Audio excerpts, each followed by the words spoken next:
سلام بچه ها، امیدوارم که حال همتون خوب باشه. من مجتبی لشینی هستم. توی این ویدیوها میخوایم با هم دیگه ریاضی دهم رو به صورت تشریح برای امتحانات نهایی کار کنیم. من سعی میکنم درسنامه‌های مهم رو بگم و تمرینات مهم کتاب رو هم براتون حل کنم. ویدیوها رو ما تو کانال آپارات ریاضیتی قرار میدیم، توی کانال تلگرام ریاضیتی قرار میدیم. این شماره‌ای که اینجا نوشتم، یعنی 0919 936 27 17 رو تو تلگرام اگر پیام بدید، شماره پشتیبانیه. حالا اگه سوالی چیزی پیش اومد، این آدرس سایت منه، این آدرس اینستاگرام منه. همچنین ویدیوها رو ما توی کانال یوتیوب هم میذاریم، youtube.com همون مجتبی لشینی. حالا از هر طریقی که دوست داشتید میتونید اینا رو ببینید. جزوه این ویدیوها رو هم بچه‌ها ما توی کانال تلگرام براتون قرار میدیم که جزوهش یکی از کتاب‌های حالا شب امتحان خود من بوده. خب شروع کنیم کم کم. بخش اولی که میخوایم بخونیم راجع به مجموعه اعداد، یعنی درس 1 فصل 1. ببینید اعداد به چندین دسته تقسیم میشن. یه سری عدد داریم به نام اعداد طبیعی که مثلا من اگه اینجوری یه مجموعه بکشم از یک شروع میشه دیگه، 1 2 3 به این صورت.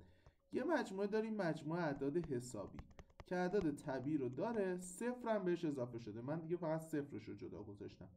وقتی یه شکلی رو توی اون یکی میکشم یعنی قبلی رو داره. خب مثلا W توش N هست. حالا بعدی مجموعه اعداد صحیح، اینجا نوشتمش با Z نشونش میدیم که اعداد طبیعی رو داره، صفر رو داره، منفی هم داره. بعد یه مجموعه داریم مجموعه اعداد گویا با Q نشونش میدیم. همه اینا رو داره، اعشاریش هم داره، مثلا 2.5 منفی 1 سوم 1 و 7 یا مثلا منفی 2.5 هر چیزی، یعنی صحیح ها رو داره، اعشاری و کسری و اینا رو هم داره. یه مجموعه داریم به نام مجموعه اعداد گنگ با Q پریم نشونش میدیم. خب و مجموعه اعداد گنگ اعدادی که دقیق مشخص نیست، مثلا رادیکال 2 به اضافه رادیکال 2. چرا؟ وقتی رادیکال 2 مشخص نیست، 2 به اضافه رادیکال 2 هم مشخص نیست. پی هم باز یه عدد گنگه، اینو یادتون نره. خب اینا همش که مثلا پی به اضافه 1 اینم باز گنگه. خود پی معلوم نباشه به اضافه 1 هم مشخص نیست. حالا یه سری نکته داره اینا. خب ببینید هر کدوم تو اون یکی نوشتم یعنی زیر مجموعشه. میگیم N زیر مجموعه W زیر مجموعه Z زیر مجموعه Q. حالا به کل اینا یعنی به Q اجتماعش با Q پریم میگن R، یعنی مجموعه اعداد حقیقی. پس اینا زیر مجموعه اعداد حقیقی هم هستن. خب یه سری چیزای اضافه هم بلد باشید، مثلا اینا رو میتونن جای خالی صحیح غلط تو امتحان بدن. مثلا میگه یه عدد گویا رو با یه عدد گنگ جمع کردیم، جواب چیه؟ میگه حتما گنگه. پس ببین جمع گویا و گنگ حتما چیه؟ گنگ. حالا میگم یه گویا رو ضرب در یه گنگ کردی، جواب چیه؟ این یا گنگه یا صفره. مثلا این 2 رو ضرب در رادیکال 3 کنین گنگ، ولی صفر رو ضرب در رادیکال 3 کنین صفره که صفر گویاست. خب پس یا مثلا بهت میگم یه گنگ به اضافه یه گنگ چی میشه؟ میگه خب بستگی داره چی باشن، این یا گویا میشه یا گنگ. مثلا 2 به اضافه رادیکال 2 یه عدد باشه، منهای رادیکال 2 هم یه عدد باشه، میشه 2 گویا میشه. ولی مثلا رادیکال 2 به اضافه رادیکال 3 گنگ میشه. یا گنگ ضرب در گنگ چی میشه؟ باز یا گویا میشه یا گنگ. مثلا رادیکال 2 ضرب در رادیکال 3 میشه رادیکال 6. ولی الان رادیکال 2 ضرب در مثلا منفی رادیکال 2 بشه میشه منفی 2. این گویا شد. خب حتی اصلا میتونستیم اتحاد مزدوج یه مثال دیگه بزنیم، هر چیزی میشد گفت. اینجا حالتهای مهمش رو من نوشتم. مجموع دو عدد گنگ میتونه گویا باشه یا گنگ، ضرب دو عدد گنگ میتونه گنگ باشه یا گویا، حاصل ضرب عدد گویا در گنگ میتونه گنگ باشه یا گویا باشه که دقیقا اینجا نوشته شده. حالا یه سری صحیح غلط میخوایم کار کنیم، منتها نیاز به یه سری پیش نیازا داریم. مثلا بچه من گفتم اگه شکلی زیر اون یکی بود یعنی داخل اون یکی بود، خب به این صورت می‌نویسیمش یعنی زیر مجموعشه. مثلا ببین N توی W پس زیر مجموعه W توی Z پس W زیر مجموعه Z، به این صورت. حالا یه چیزی رو یادتون باشه، اگر یه مجموعه‌ای زیر مجموعه یه مجموعه دیگه بود، خب همیشه اشتراک این دوتا میشه کوچیکه، اجتماع این دوتا میشه بزرگ. مثلا حالا الان توی سوالا ممکنه بهش بر بخوریم. میبینید مجموعه W منهای N تک عضوی، بله فقط صفر رو داره دیگه، پس این درسته. اینجا هم دلیلش رو نوشتم. حاصل ضرب یک عدد گویا در یک عدد گنگ همواره عددی گنگ است. نه، حاصل ضرب عدد گویا در گنگ میتونه گویا یا گنگ باشه. بالا مثال زده بودم. بعدی Q اجتماعش با Z. خب میدونید که Z زیر مجموعه Qه، پس اجتماعشون باید چی بشه؟ باید بشه Q. پس اینجا نوشته R غلط. این Z اجتماعش با W چی میشه؟ خب چون W زیر مجموعه Z میشه W حالا اشتراکش رو با Q میخواد. توی اشتراک به سمت کوچیکه میریم، بازم میشه W. خب پس ببین میگیم Z اجتماعش با W میشه Z. خب ببخشید اینجا اجتماع بود، اینجا اشتراک نبود، اینجاشو جابجا گفتم، معذرت میخوام، اصلا سوتی دادم. اینجا میشه Z. بعد Z اشتراکش با Q چی میشه؟ Z. چرا؟ چون کوچیکه میریم دیگه. پس ببین اینجا هم پاسخش رو اینا نوشتم، جواب آخرمون هم Z، پس درست است. بعدی بازه ها. حالا ببینید اینا مجموعه های جهانی بودن، اینایی که اینجا خوندیم. به جز این یه وقتی هست به صورت بازه میخوان براتون نشون بدید، مثلا بازه آ باز تا بی باز که اینجوری هم نشونش میدن، به این مساوی نمیذارن، یا رو محور نشون بدن تو خالیه. ممکنه تو امتحانتون بدن بگن رو محور فلان چیز رو نشون بدید یا سری اشتراک اجتماع بگیرید، حواستون به اینا باشه. بازه بسته اینطوریه دو طرفش، و تو حالت مجموعه‌ای هم دو طرف رو مساوی میذارن، تو حالت نموداری هم تو پر. بقیه هم به همین ترتیب اینجا نوشتم، نیم بازها رو و همه حالتهایی که وجود داره رو نوشتم. چیزی که مهمه اینه شما بتونید اینا رو محور نشون بدید، اشتراک و اجتماع و اینجور چیزا بگیرید. خب فقط اینجا رو ببین، سوال آ رو داده از 2 بسته تا 4 باز، یعنی 2 تو پر تا 4 باز. بی رو داده از 3 باز تا 5 بسته. میگه آ منهای بی و بی منهای آ و آ اجتماع بی منهای بی نشون بده. آ منهای بی یعنی چیزایی که فقط در آ باشن، بی منهای بی هم یعنی فقط در بی باشن. خب الان نگاه کن، من وقتی آ منهای بی رو میخوام، یعنی این یه تیکه رو میخوام، چون یه تیکه ای که زردش میکنم فقط تو آه که میشه از 2 بسته تا 3 بسته. چیزهایی که فقط در بیان، بی منهای آ میشه از اینجا تا اینجا، یعنی از 4 بسته تا 5 بسته. آ اجتماع بی منهای بی چیه؟ آ اجتماع بی که خب از اینجا تا اینجاست، یعنی از 2 تا 5 اینها، از اینجا تا اینجا. منهای بی شده یعنی از 3 تا 5. خب 3 تا 5 از توش بیاد بیرون، باز همین یه تیکه میمونه دیگه، یعنی باز میمونه 2 بسته تا 3 بسته. چرا؟ چون گفته بود این یه تیکه رو از توش بیار بیرون. خب یکی دیگه اینو ببینید، این آ رو دادم، بی رو دادم، سی رو دادم، اینو خواستم. خب ما اول میایم از توی اینا اصلا حدود x رو حساب کنیم. مثلا x من x همون بین منفی 1 تا 2 باشه، اول همه رو توی 3 ضرب میکنیم، 3 مخرج از بین بره، یه دونه اضافه میکنیم این منهای 1 از بین بره، x همون میشه از منفی 2 تا 7 که اینجا نوشتمش. برای b مونم x به اضافه 1 بین منفی 2 تا 2 بوده، یه منهای 1 شون کنیم میشه بین منفی 3 تا 1. سی هم که خودش اصلا گفته از منفی 2 تا 3 مساوی هم نداره، یعنی باز. حالا ما میایم این ستا رو دیگه، من بقیه‌شو پاک کنم، روی یه محور نشون میدیم، اینا آ بی سی. گفته آ اشتراکش با بی، بچه آ ب اشتراکشون این تیکه سبزه میشه، یعنی میشه از منفی 2 باز تا 1 بسته. اجتماعشون رو با سی بگیر.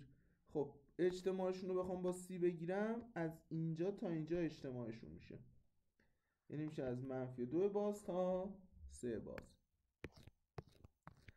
بعدی حاصل مجموعه زیر با رسم بازی آنها روی محور به دست آورید.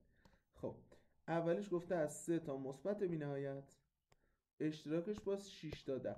من رو محور که نشونشون دادم، اشتراک این دوتا از اینجا تا اینجاست دیگه، یعنی شده دقیقاً 6 تا 10. دومی از منفی 3 تا 0، منفی 2 تا 5. اجتماعشون رو میخواد. اجتماع یعنی کل این یه تیکه که میشه از -3 تا 5 بسته. بعدی 3 تا مثبت بی‌نهایت منهای 2 تا 4. وقتی منها میکنیم یعنی چیزایی که فقط تو اولیه باید بمونه، یعنی از اینجا به بعد باید بمونه که میشه از 4 بسته تا مثبت بی‌نهایت.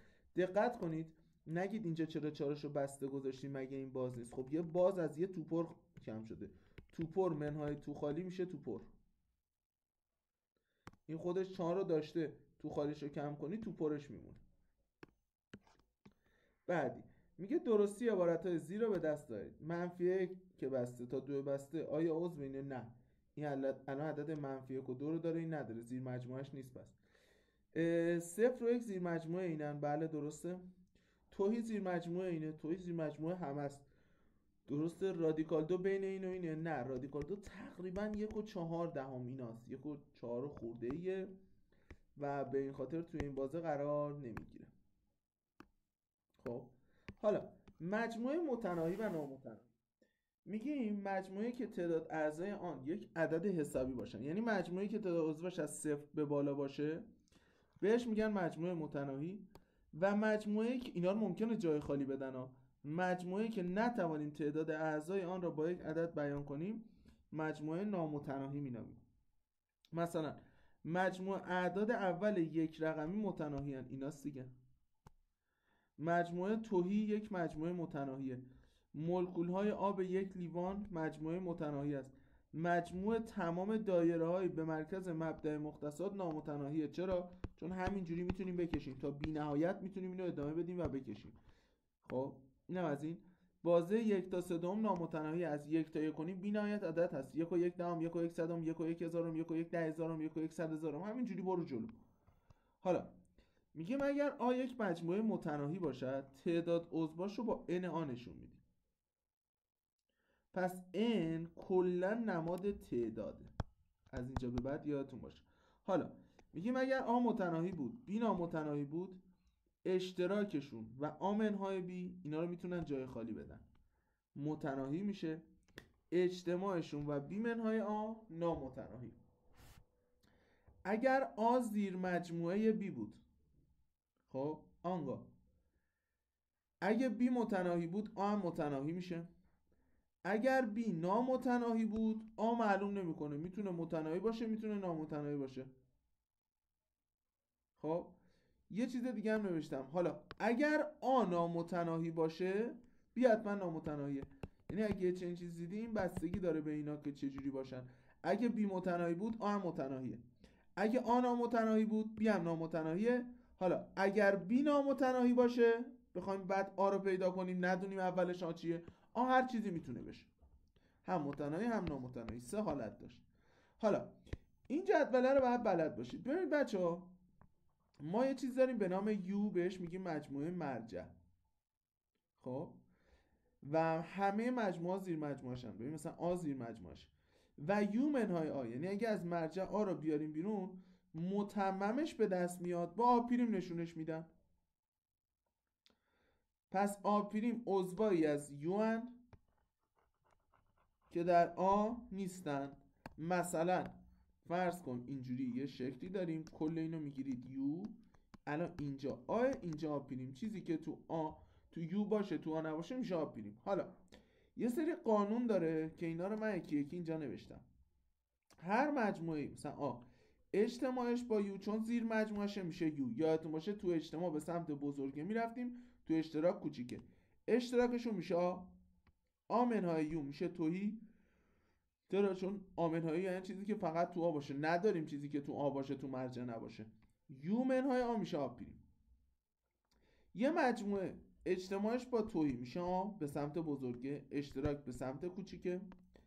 بعد آ منهای توهی خب همون آ چون توهی چیزی ازش کم نمیکنه، توهی منهای آ هم همون توهی، چون چیزی که فقط تو توهی باشه همون توهیه دیگه. آ اجتماع آ پریم یعنی یه مجموعه با متممش، این دوتا رو نگاه کنید میشه U. خب درسته. اشتراکشون میشه توهی، بله هیچ اشتراکی با هم ندارن. آ منهای آ پریم چیزی که فقط تو آ باشه، خب همه چیزایی که تو آ فقط تو آ، چون اگه تو آ پریم بود که اصلا پریم بهش نمیگفتیم.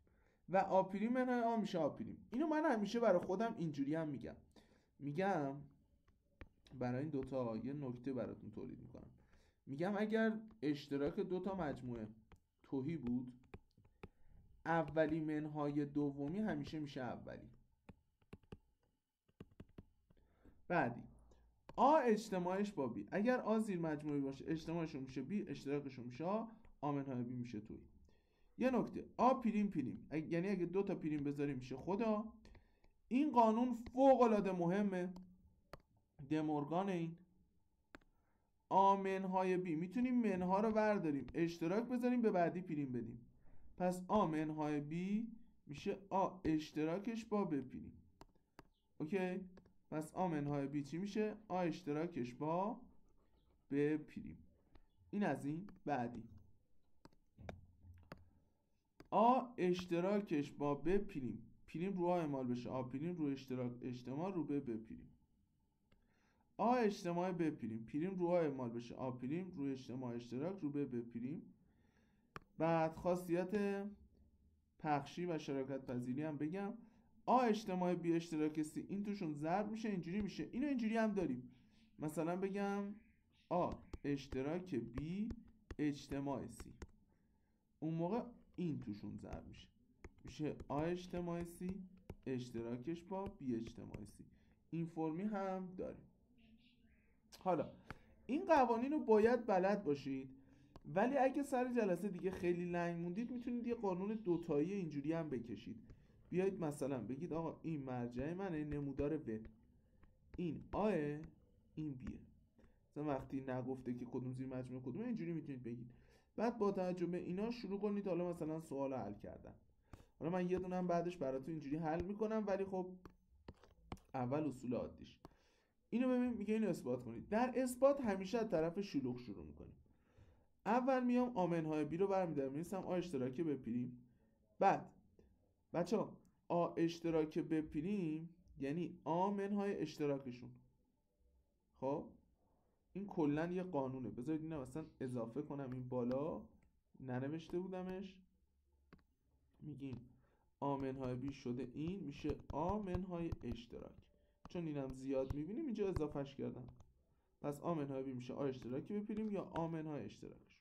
حالا منها کنیم آ منهای آ بشه از بین میره، منفی در منفی میشه مثبت، میشه آ اشتراکی. این یه راه بود. راه دوم میتونستیم این کارو بکنیم، بگیم آقا آ منهای بی یعنی اینجاها از آ کمش کنیم. خب از آ یه تیکه کم بشه این تیکه وسط میمونه دیگه که اشتراک. اینم راه نموداره به این قانونه رم.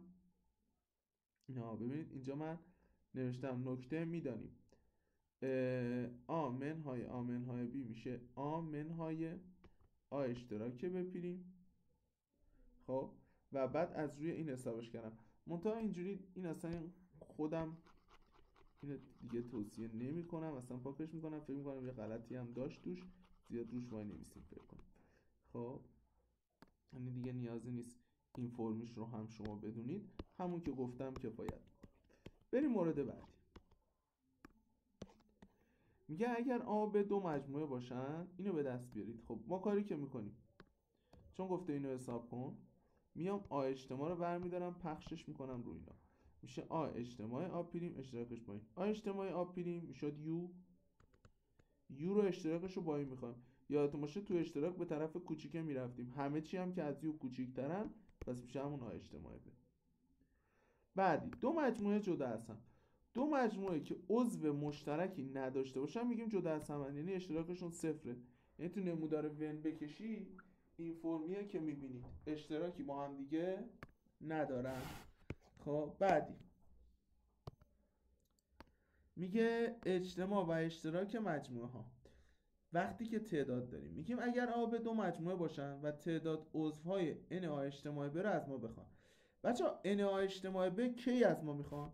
هر وقت مثلا یه سوالی باشه، مثلا میگه احتمال قبولی در ریاضی، میگم احتمال، میگه مثلا توی کلاس 15 نفر ریاضی قبول میشن، 17 نفر فیزیک قبول میشن، چند نفر ریاضی یا فیزیک قبول شدن. پس هر وقت یا گفت یعنی اجتماع، هر وقت و گفت یعنی اشتراک. مثلا گفت ریاضی و فیزیک، هر وقت گفت حداقل یکیش رخ بدهد یعنی اجتماع. مثلا میگه حداقل یکی از این دو درس رو قبول بشه، هر وقت گفت هر دو رخ بدهد یعنی اشتراک. مثلا میگم اینو پیدا کن که هر دوشون مثلا هر دو درس رو طرف قبول بشه، یعنی هم ریاضی قبول بشه هم فیزیک، میشه اشتراک. من اینو با احتمال قاطی میکنم میگم چون اونورم داریمش اینا رو. پس n a اجتماع b میشه n a b اضافه n b منهای اشتراک. اینو یادتون باشه. خب حالا اگر a b مجزا بودن یعنی جدا از هم بودن، اشتراکشون تویی بود، n a اجتماع b میشه n a n b دیگه، چون اشتراکی نداریم. و چند تا دیگه هم من میخوام اضافه کنم، اینجا نوشتمش. پس فعلا چی شد؟ بین دو تا اتفاق یا گفت حداقل یکی رخ بده اجتماع رو میخواد، و گفت هر دو رخ بده اشتراک رو میخواد. رابطه شون هم اینه n a اجتماع ب میشه n a ب اضافه n b منهای اشتراک.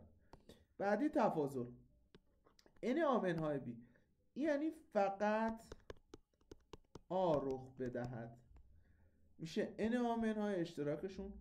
n b منهای a یعنی فقط b رخ بدهد میشه n b منهای اشتراکشون. خب اینم از این. ببینم بقیه حالت ها رو. آره صفحه بعد نوشتم. خب مثلا اینو نگاه کنید، میگه اینو حساب کن b منهای a اشتراک c. خب من a اشتراک c رو میگیرم، ببینید اینا، این a اشتراک cه، بعد اینو از تو b کمش کنیم اینا میمونه دیگه، که دقیقا اگر نگاه کنید اینا اینجاست. بعدی n a پریم اشتراک ب پریم یعنی چی؟ n a پریم اشتراک ب پریم یعنی بگه هیچ کدام رخ ندهد. n a پریم اشتراک ب پریم یعنی چی؟ یعنی بگه حداقل یکیشون رخ ندهد. مثال میزنم، گفتم مثلا فرض کنید میگه توی کلاس 30 نفره 10 نفر ریاضی قبول شدن، 12 نفر فیزیک. میگه چند نفر هیچ کدومو قبول نشدن. این یعنی آ پریم اشتراک ب پریم که میشه n آ اجتماع ب پریم n یو منهای n آ اجتماع ب، این n. و یا مثلا میگه چند نفر حداقل یکیشو قبول نشدن، میشه n آ اشتراک ب پریم میشه n یو منهای اشتراکشون. این قانونا رو بلد باشید بچه‌ها، این غلطای پیش هم درست کنید. خب حالا اینجا رو ببین، میگه فرض کنید یو n یو مجموعه مرجع باشه، n ها رو داریم، b رو داریم، اشتراک هم داریم، n ها اجتماع ب رو میخواد، میشه n ها n b منهای اشتراک 60 40 منهای 20 میشه 80. n ها پریم اشتراک ب پریم رو میخواد، میشه ببینید n ها پریم اشتراک ب پریم شد n یو منهای اجتماع، n یو منهای اجتماع.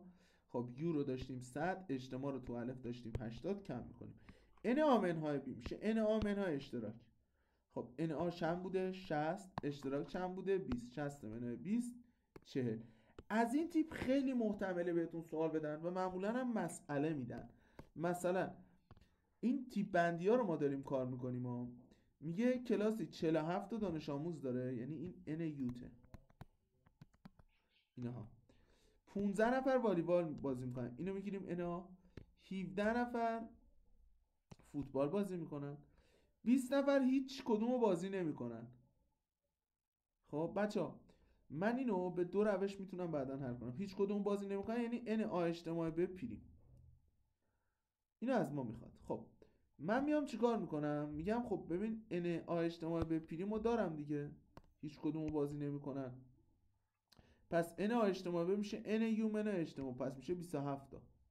حالا n آ اجتماع ب چی بود؟ n آ n b منهای اشتراک، n آ رو داریم 15، n b رو داریم 17، اینم که داریم 27، از اینجا اشتراک به دست میاد 5. ولی یه راه راحت تر هم داره. خب حالا من اینا رو پاک کنم دیگه جلو دستم شلوغ نشه.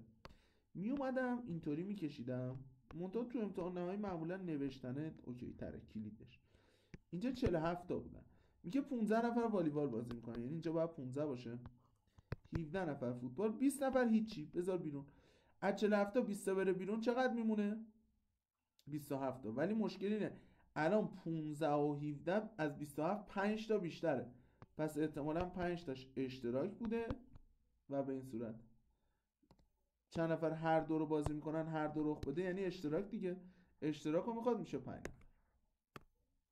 یکی دیگه میگه یک دوره جشنواره کوتاه با شرکت 21 فیلم برگزار شده، پس ان یومون 21. خب نه که بین آنها 7 تا فیلم کارتون و 8 تا فیلم طنز داریم. خب کارتون و طنزا رو اینجا داریم، 8 تا یکیشه، 7 تا یکیشه. 3 فیلم کارتونی هن و طنزن، یعنی اشتراکشونن. مطلوب است فیلم هایی که کارتونی یا طنز باشن اول اجتماع خواسته میشه NA NB منهای اشتراک. فقط اینجا نمیدونم چرا دوباره آبی گذاشتم، همه رو باید تی و سی میذاشتم، حواسم نبوده. منهای تی اشتراک سی که میشه 12. اینا رو دیگه طبیعیه، این چون من سریع دادم اینو تایپش کردن و واسه کارش رسیده. بعدی غیر کارتونی و غیر طنز باشن، یعنی هیچ کدوم رخ نده، میشه N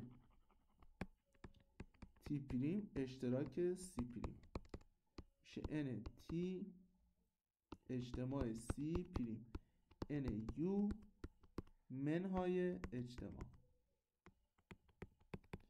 خب N یو رو داشتیم 21، اجتماع رو تو الف داشتیم 12، کم کنیم میشه 9. من فقط تو اینجا اینجا بر اسم آبی نوشتم، اینجا بر اسم تی و سیش کردم دوباره.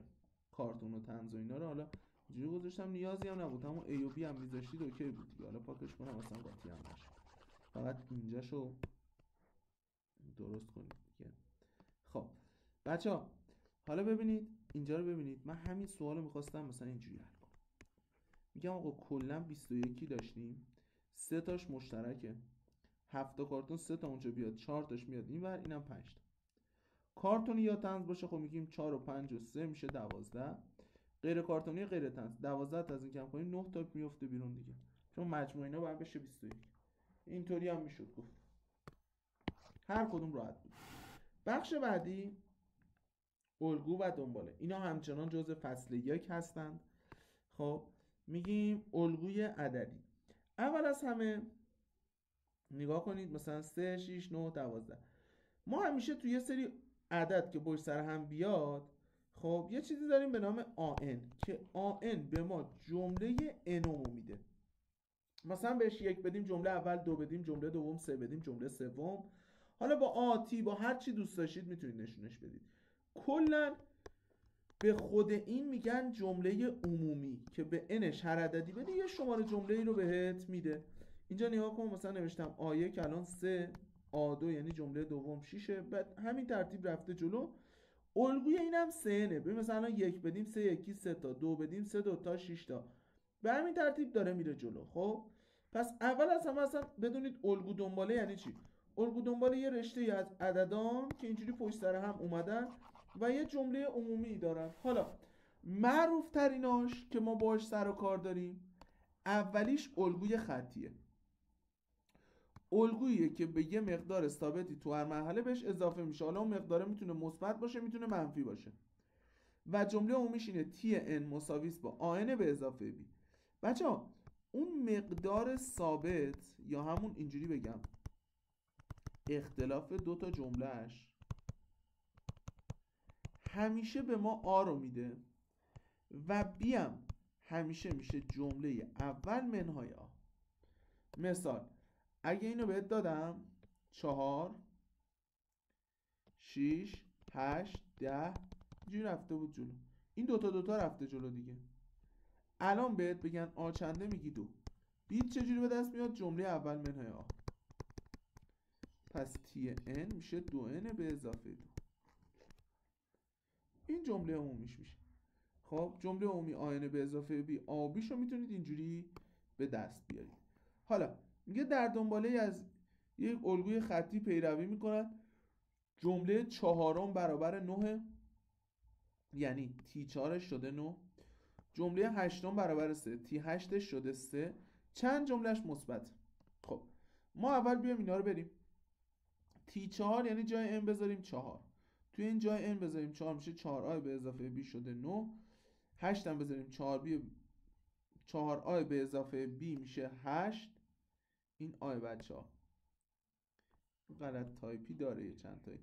حالا شما این دستگاه رو حلش میکنید. چجوری حل کنیم؟ من اینا رو اصلا کم میکنم، میشه منفی 4 آ شده 6، آ میشه منفی 6 چهارم که همون منفی 3 دومه، بی هم میشه 15. آبی رو من اینجا نوشتم. خب این از این. پس آبی به دست اومد. حالا جمله عمومی من الان میشه چی پس؟ میشه منفی 3 دوم n به اضافه 15. میگه چند جمله مثبت داره، پس اینو بزرگتر از 0 میذاریم. 15 میره اون و میشه منفی 15. بعد همه رو توی منفی 2 سوم ضرب میکنیم، چون منفی 3 دوم میخوایم از بین بره. وقتی هم تو منفی ضرب میکنید جهت عوض میشه n کوچیک‌تر از 10. n کوچیک‌تر از 10 چند تاست؟ 9 تاست. 1 2 3 یعنی 1 تا 9 بذاریم این جملاتش مثبت میشه. بعدی میگه با توجه به الگوی زیر برای 72 کاشی تیره چند تا سفید میخوایم. دفعه اول یه سفید خواسته، دفعه دوم 2 تا، بعدی 3 تا، همینجوری داره میره جلو دیگه. خب پس بر مرحله انم n تا سفید میخوام. حالا ببینیم سیاهاش چجوریه. سیاها دفعه اول 6 تا بوده، بعدی 8 تا، بعدی 10 تا. چون 2 تا 2 تا رفته جلو، پس آمون میشه 2، بیمون هم میشه 6 منهای 2 4. پس بوده 2n به اضافه 4. حالا میگه تیرها قراره بشه 72. اینو میذاریم 72. 2n میشه 68، n میشه 34. پس بالا هم nمون چنده؟ 34. پس تعداد کاشی سفید 34 تا میشه. حالا یه مدل دیگه الگو داریم به نام الگوی درجه دوم و غیر خطی. میگیم هر الگویی که جمله عمومیش اینطوری نباشه غیر خطیه دیگه، یعنی به فرم آن به اضافه بی نباشه غیر خطیه. مثلا ببین الان درجه 2 این اصلا کسریه، یه چیز دیگه است. همه اینا غیر خطی هن. حالا نگاه کنید اینجا رو، یه چیزی رو نوشتم خیلی مهمه. هر تعدادی عدد که پشت سر هم بیان رو بهش میگیم دنباله. جملات دنباله میتونه الگو نداشته باشه، مثل دنباله اعداد اول، یعنی الزاما هم قرار نیست جمله عمومی داشته باشن. فرق الگو با دنباله اینجا تو اینه. ولی خب حالا ما فعلا یه چیز دیگه میخوایم بخونیم به نام دنباله درجه 2. اینو فقط همینجوری تو پرانتز گفتم چون دقیقاً تو اینجای کتاب گفته شده و ممکنه جای خالی بدن. جمله عمومی درجه دوم اینه آن2 به اضافه bn به اضافه c. اینو بهش میگن یک دنباله درجه دوم. خب در دنباله های درجه دوم اینو یادتون باشه اختلاف جملات میشه یه دونه الگوی خطی. یه مثال هم بزنم. 2 5 10 17. ببین اختلاف اینا الان خطی میشه. این 3 5 7. میبینی اختلافش 2 تا 2 تا فاصله داره. یه سری معروف داریم تو این درجه 2 غیر خطی، ایناست. دنباله ای که عضوهای آن اعداد مربع کاملند که بهش میگن دنباله مربعی. اولین جملهش 1 به توان 2، بعدی 2 به توان 2، بعدی 3 به توان 2، جمله انومش n به توان 2. یکی دیگه داریم دنباله مثلثی. اولش 1، بعدش 3، بعدش 6. اصلا شکلشو ببینید. بعدش 10. خب که اینا رو بخواید شما حسابش کنید، جمله عمومیش اینه n در n به اضافه 1 تقسیم بر 2. پس جمله عمومی مربعی چیه؟ n2. جمله عمومی مثلثی چیه؟ n در n به اضافه 1 تقسیم بر 2. حالا اینجا رو ببین، جمله عمومی این رو داده، میگه با توجه به الگو اعداد داده شده اینا رو داریم. ببین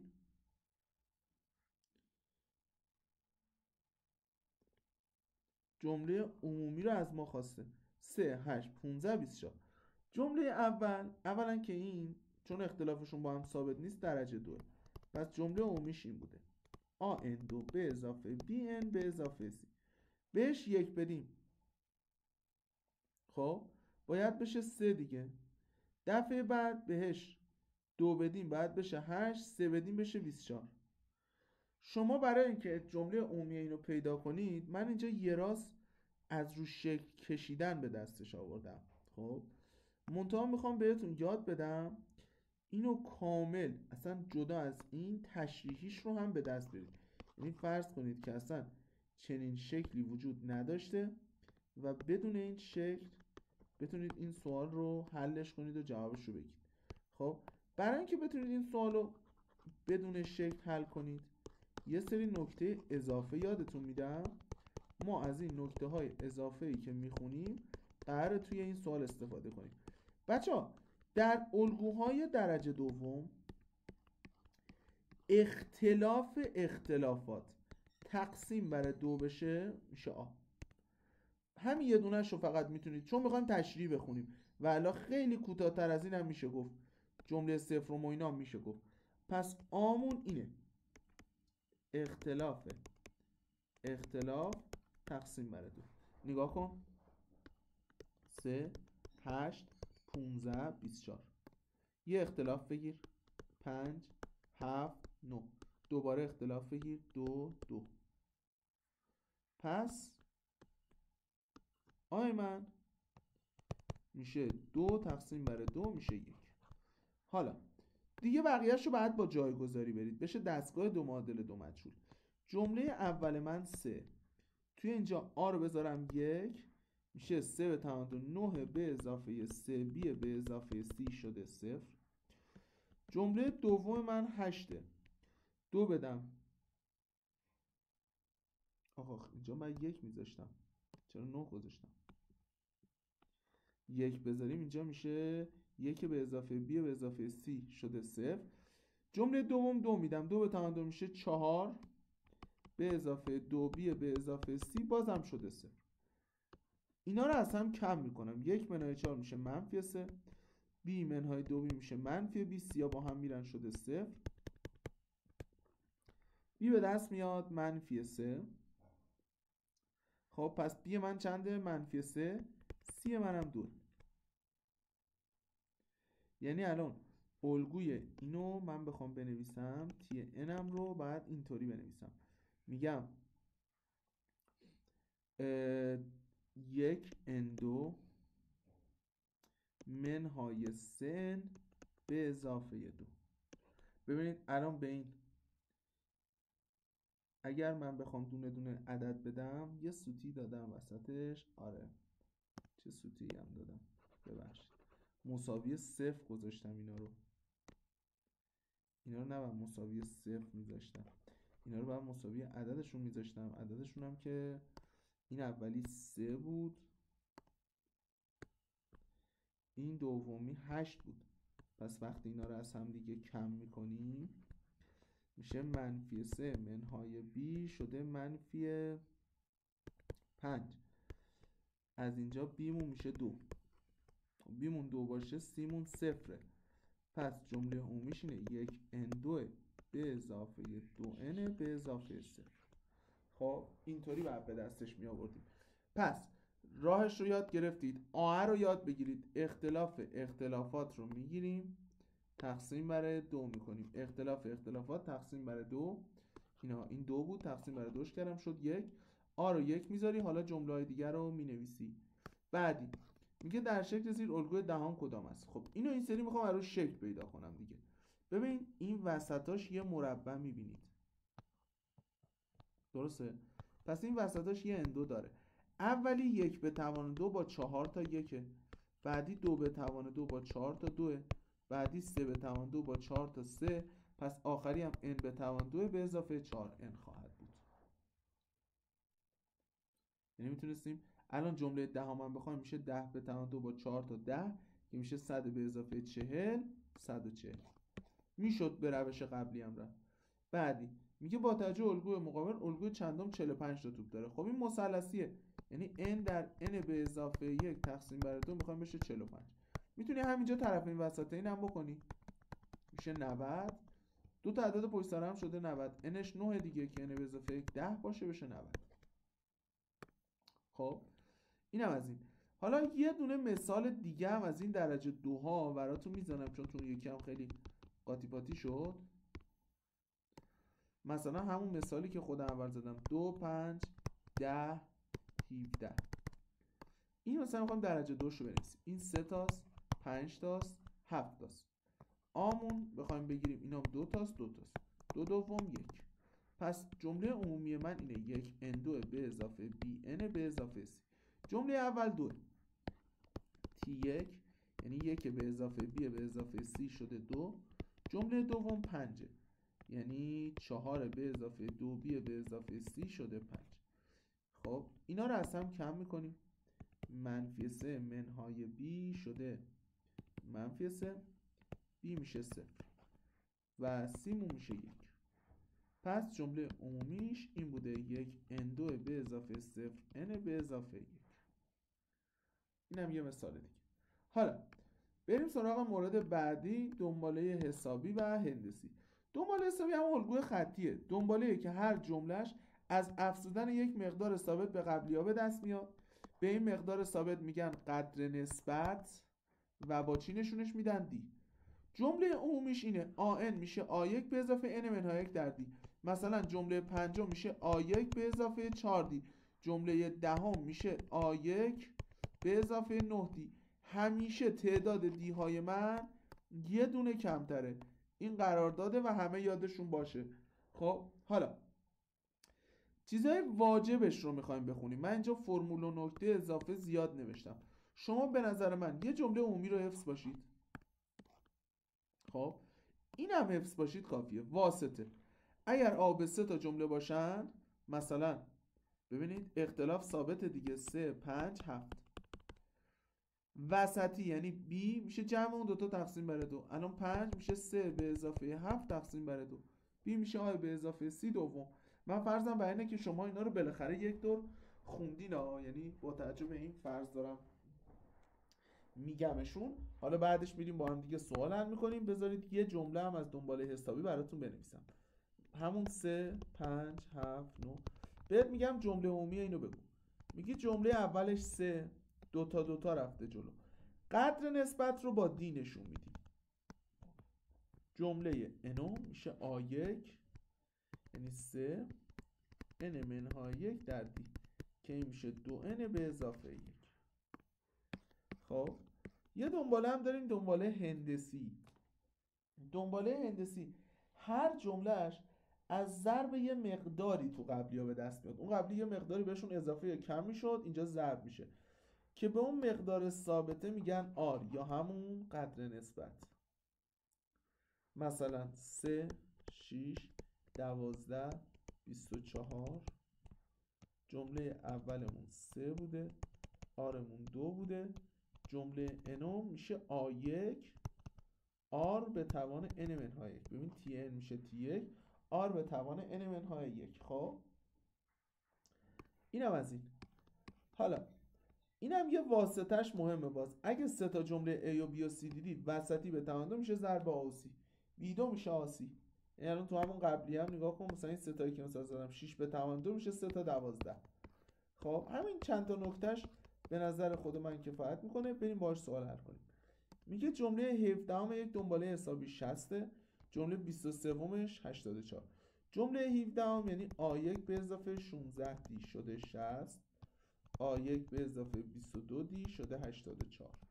اینا رو می نویسیم، دستگاه حل میکنیم، آ1 و دی به دست میاد. جمله عمومیمون رو مرتب می نویسیم. گفته جمله عمومیشو بگو، گفتم دیگه. جمله 11 اینو میخواد 1 سوم 5 ششم 4 سوم. خب بچه آ1ش که 1 سومه، دی رو بخوایم کافیه دو جمله رو از هم جمع کنیم. 1 سوم یعنی چی؟ یعنی 2 ششم 5 ششم دیگه. اختلاف این دوتا میشه 4 ششم، میشه ببخشید 3 ششم که 3 ششم چقدره؟ 1 دوم. اینها اینم از دیش. حالا جمله چندم خواسته؟ 11. من جمله 11 یه دنباله رو بخوام، میگم فرمول جمله 11 چیه؟ آ1 به اضافه 10 دی. جایگذاری میکنیم 1 سوم 10 تا 1 دوم. این ضرب x نیست، من اینجوری گذاشتم احتمالاً تایپیست سوتی داره. 10 تا 1 دوم میشه 5، 5 به اضافه 1 سوم میشه 16 سوم. بعدی میگه بین دو عدد 3 و 163 4 تا عدد بذارید بشه دنباله حسابی. ببین من وقتی 4 تا عدد میذارم اون موقع میشه جمله اول، دوم، سوم، چهارم، پنجم، ششم. قبول دارید اینو؟ میخوام اصلا فرمولی نرم، یعنی اینو فراموش کنید، میخوایم بدون فرمول حلش کنیم. فرض کن سر جلسه ای فرمول یادت نمیاد، میگه خب آقا من وقتی 4 تا واسطه بین اینا میذارم، این میشه جمله اولم، اون یکی هم میشه جمله چندمم؟ ششم هم دیگه. قبول دارید جمله ششم میشه آ1 به اضافه 5 دادی؟ فرمولش بود. پس 163 شده 3 به اضافه 5 دی میره اونور. 160 مساوی است با 5 دی میشه 32. پس 32 تا 32 تا میریم جلو، از 3 32 تا بریم جلو 35 32 تا دیگه 67 بعد 99 131 164. خب اینم از این. بعد میگه 5 تا قرص نان داریم، میخوایم 100 تا قرص نان داریم، میخوایم بین 5 نفر تقسیم کنیم، سهمشون تشکیل دنباله حسابی بده. بچه‌ها اگه قرار شد 3 تا عدد مثال بزنید تشکیل دنباله حسابی بدن، اینا رو مثال بزنید: آ به اضافه دی منهای دی. 5 تا عدد بود، از این ور اون ورش قرینه، یه دو دی و منفی دو دی هم اضافه کنید. پس این 5 تا الان تشکیل دنباله میدن. حالا جمع اینا قرار بشه 100 دیگه، اینا رو جمع کنیم دیاش با هم میره. من میتونم اونجوری حلش کنم، میتونم هم از راه عادی برم که من اینجا راه عادیشو نوشتم، ولی خب راه سریعش رو هم اینجا بهتون گفتم. اگه وقتی مدرسه خوندید این فیلم ها رو میبینید بعدا نگید آقا مثلا لشینی نمیدونست، ما اینا رو اصلا تو سال کنکور در کسری از ثانیه حل میکنیم. الان فقط صرفا دارم برای امتحان نهاییتون یه سری تشریح میگم، یا تو کلاسای سال تقویتی 11 خیلی از اینا رو میبینید، ما اصلا راههای تستیشو میخونیم 1/4 این میشه.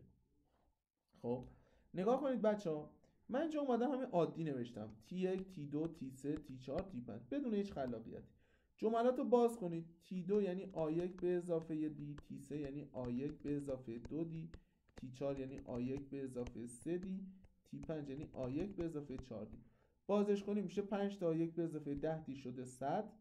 همه رو تقسیم بر 5 میکنم، اون به اضافه نیست، تقسیم بر 5 میکنم، آی به اضافه 2 دی میشه 20، یعنی وسطیه میشه 20. حالا میگه 1/3 مجموع 3 سهم بزرگتر، 1/3 T3 T4 T5 شده 2 سهم کوچکتر، یعنی T1 به اضافه T2. همه رو توی 3 ضرب میکنم، این 1/3 میره اونور. بعد همه رو هم باز میکنم، مثلا T3 چی بود؟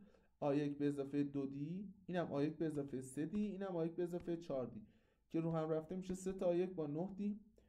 اونورم T1 و T2 بوده A1 به اضافه دی با یه دونه A1 میشه 2 تا A1 به اضافه دی. درسته؟ این صورت سوال دیگه.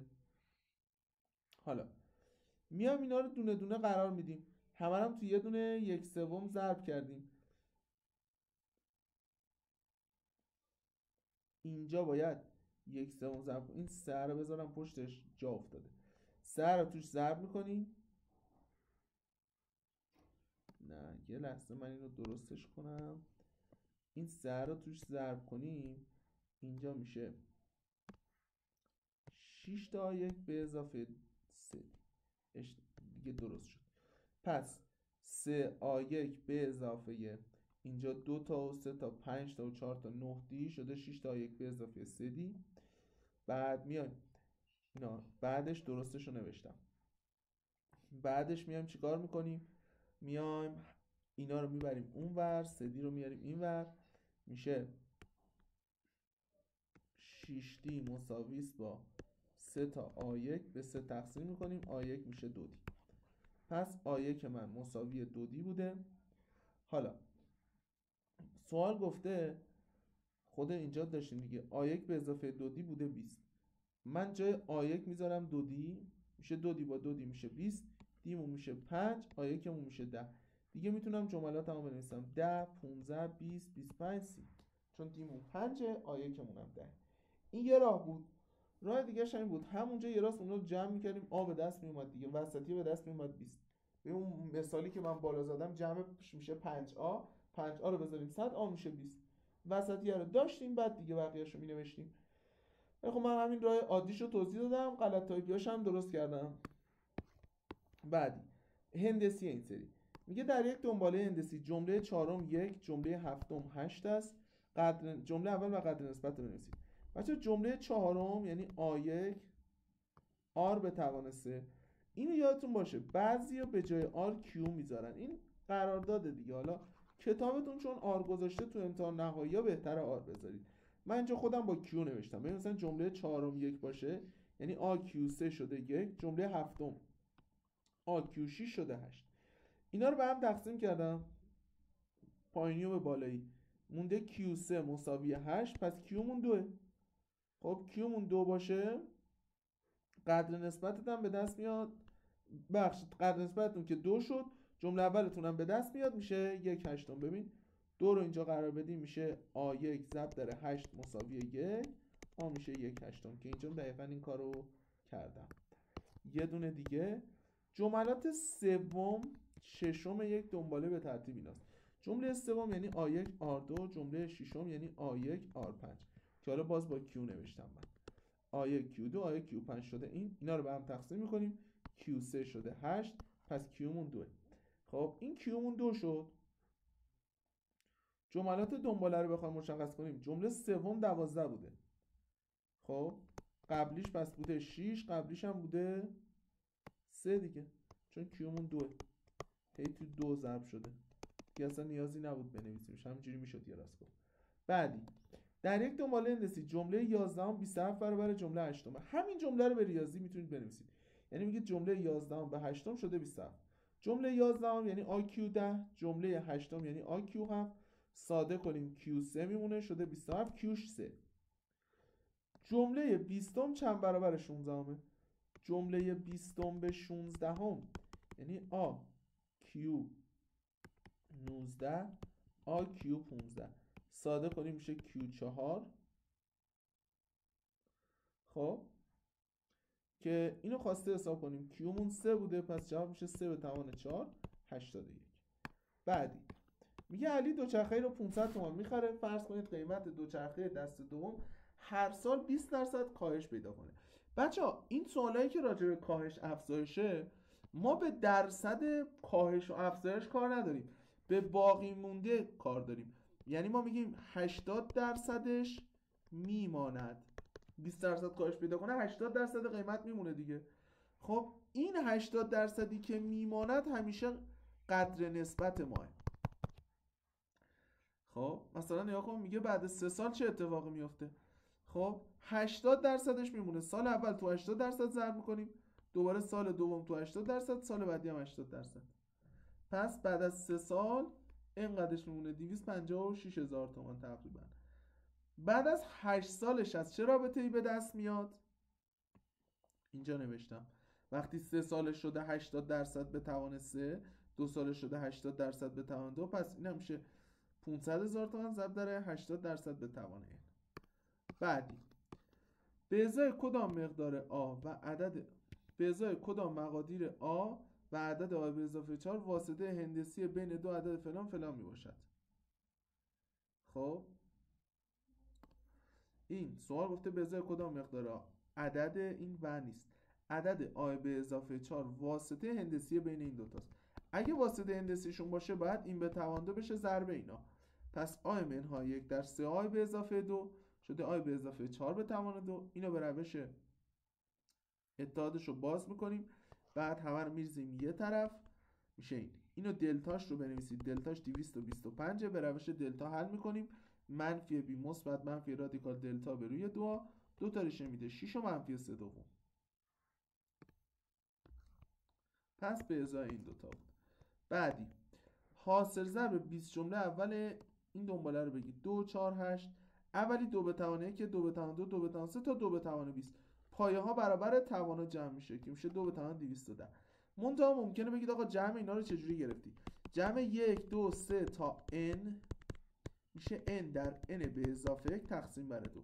حالا جمع مثلا 1 2 3 تا 20 میشه 20 ضرب در 21 تقسیم بر 2 که میشه 210. این فرمول هم باید بلد باشید. خب بچه‌ها این قسمت مربوط به فصل 1 بود. یه سری تمرین اضافه هم براتون گذاشتم، من دونه دونه اسکرولش میکنم، شما نگاه کنید، اینا رو هم یک دور حل کنید. جواباشو کامل نوشتم، جواب آخرش.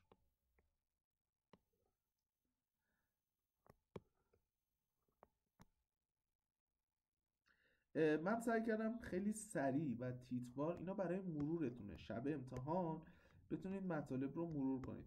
فقط تیترهای مهم رو کامل یک بار بهتون بگم، نکات مهم رو یک بار بهتون بگم و خواهشاً اینا رو به صورت کامل برای امتحانتون ببینید. من توصیهم اینه که مثلا یه روز یا 2 روز مونده به امتحان کامل اینا رو نگاه کنید.